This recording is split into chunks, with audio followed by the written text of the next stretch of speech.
Welcome to the Cold Springs bathroom.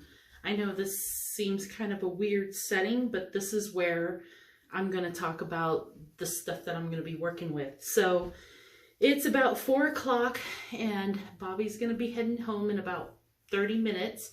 And so this is about the time that I start getting cleaned up, smelling good. So when he comes home, there's a good smelling wife to hug, not somebody that smells like bacon and whatever else I cooked today, although he might like that smell too.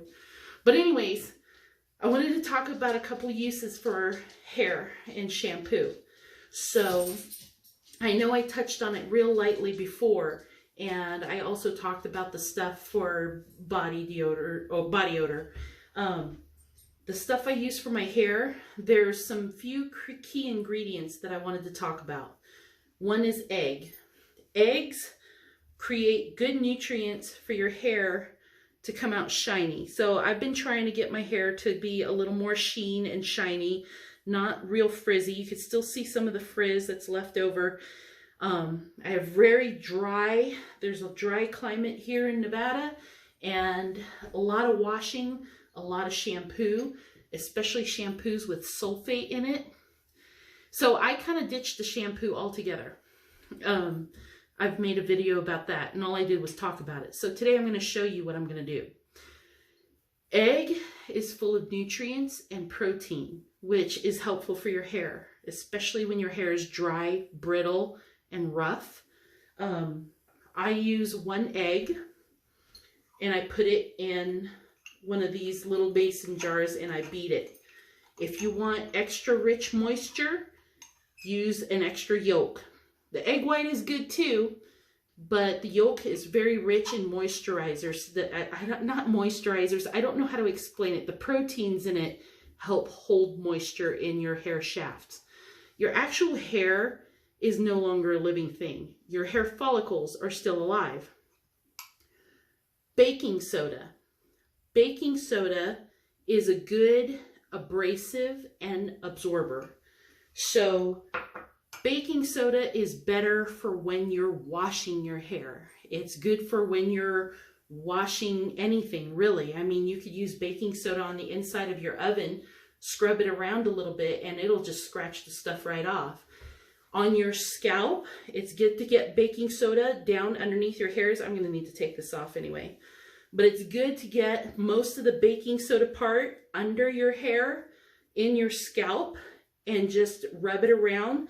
Let that abrasiveness just scratch off the dandruff, the excess dead skins, and absorb up the excess oils. You see how the baking soda helps? Other options you could use honey. Now, I'm not very familiar with the qualities of honey, but I do know that honey does help kind of like a growth serum. It encouraged the follicles to natural growth. And I don't know if you can see it, probably not here right now, but since I've been using it, I have a ton of these new hairs growing in. And it's funny because when I tie my hair back, I can still see little hairs sticking up through the rest of my hair, but that's okay. I'm not complaining. Honey helps. Eggs is for moisturizing. Baking soda is really good for cleaning. If you're just going to moisturize your hair like a leave-in conditioner, don't use the baking soda. Just mix some eggs with some honey or some lavender oils or something. Oils help kind of with the smell, but I don't like to use oils too much, as oils can kind of clog pores, especially if it gets in along your skin here. But the smell is nice. One thing you got to be careful about with eggs, if you're putting eggs in your hair and you're one of those people that likes that boiling hot shower, start with cool water first. Because if you pour really hot water on your hair full of eggs, you will be cooking eggs into your hair. And scrambled eggs in your hair doesn't come out very easily. Don't ask me how I know. Next thing, aloe. I use the aloe gel, even though I prefer not to use like processed products, but I haven't grown enough of my own aloe yet to make my own aloe gel.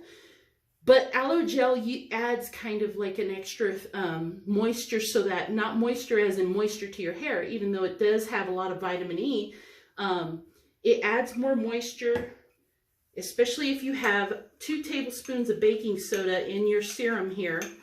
1 egg is still kind of thick. So for today, I'm actually washing my hair. So I've got 2 tablespoons of baking soda, and I've got 1 egg, no extra yolk, and I'm going to put in about a tablespoon of aloe gel. Sorry if you guys can't see this, but I already had a hard time getting that selfie stick to hold on the counter here, so I don't want to jostle you around. Okay, so this looks really gross, but there's the aloe gel inside the egg and baking soda. So what I'm going to do is mix this up real good. I'm going to put you on pause, because before I put this in my hair, I'm taking off my shirt because I've got to pull it up over my head. And I'm not taking my shirt off in front of the camera, lucky you. But I'm going to get my shirt off, put this stuff in my hair. I'm especially going to mat it into the scalp where I'll be washing. The excess part of my hair here, when it rinses off, it will come through, but I'm not too terribly concerned because my hair is already pretty dry and wiry, like you can see right here. So I really don't want to put any more baking soda into it than I have to. Later on this week, I might just do 1 egg and maybe a half a teaspoon of olive oil. I like olive oil. It's not that I want to cook my hair and eat it. It's just olive oil has a very subtle scent, and it really does have a lot of good nutrients for your hair. Another good thing is coconut oil. So I'm going to mix this. I'm going to get it in my scalp, and then I'm going to use, sorry, I'm still here with you. I have one of these head wrap towels that my mom got me years ago. You put it on your head, and it's got like a button on one side here and a little loop on the other, so that when you put it on your head like this, you could twist it and then button the loop on the other back side of your head, and it's just a head towel. I use that to cover my hair when I have the stuff in, so it doesn't dry out too bad before I shower. But I'm gonna put this stuff on my scalp, wrap my head, put a robe on, and then I'll come back with you guys. And, I'll come back with you guys. So I'll show you what it looks like in just a minute. Hang with me, okay? Okay, we're back. So you see you're gonna get little drips. I just used my little towel and wet it and wipe that off because I don't like dried egg drip on my forehead. But I forgot to tell you, when I'm working it in, I'm pouring a little bit at a time, mixing, pouring, and I'm using my hand and I'm slicking it back, and I'm using a wide tooth comb and I'm brushing it through my hair so it gets all the way through the hairs. And most of it is in my scalp, so I can smell it. I smell like I'm ready to be roasted. So now I'm going to grab this to kind of keep all this from drying out too fast, because I want to leave it in for about between 15 to 20 minutes. I'm going to put this over the back of my head, pull it up top, and I don't care if you use a plastic bag and then just use a hair clip and clip it to the top of your head, or if you use a regular towel. The reason I use this is because when you get egg and green dye from the aloe gel in the cloth, it can discolor the cloth a little bit. So I'm just going to hold it on like this, very stylish, and then I'm just going to go relax.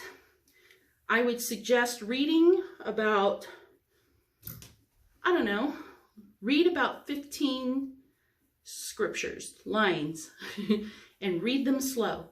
Take your time and then make a 15-minute prayer time, and that should be about when it's done. I'm kidding. Just leave it in for about 15 to 20 minutes. And then go take your shower, cool water, run it through. Don't put shampoo in your hair because that defeats the purpose. Nice, long, either lukewarm shower will do too, just not really hot water. Not until you can run your hand through and feel that all the egg is out. You could tell because the egg can be kind of slimy. I mean, it's raw egg. So if you're feeling it, and you'll actually start to feel, if your hair's really clean, that streak kind of feel when you run your hand across your hair. Just use your fingers and run it through and scrub it out and rinse it real good. Take the rest of your shower, and then you should let it hang dry. I don't blow dry my hair a lot because that adds to like the dryness, but you guys do you. And so I'm not going to put you on hold because there's other things I'm just going to sit and relax and do. I've already washed out everything that I had. I've washed off my comb again. I was using it and it had egg all in it, and just wash your stuff off, because when you're using raw eggs, you don't want any of it left on your stuff and then put salmonella in your hair, for God's sake. So just make sure you clean your stuff off. I sometimes drip a little bit stuff on the counter, wipe that off. So clean, get a sponge and clean that off. So hopefully this helps give you a better idea on what I was ranting about in my one video about ditching shampoo. This is one of the things I do to ditch shampoo. I use baking soda. The egg is for the shine and the moisture. The aloe gel is for just the nutrients and the thickening of the baking soda in there. You want to throw in honey. You want to throw in lavender oil, coconut oil, olive oil. Just don't overdo the oil, because then your hair just comes back out nappy again, and then you pretty much just have to wash your hair again. So this is me pre-shower and pre-hairdo treatment on a weekend. It's worth it. So I hope you guys will try it. I hope you guys can use it. For men, the easiest thing to do is just about a tablespoon of aloe gel and a tablespoon of baking soda.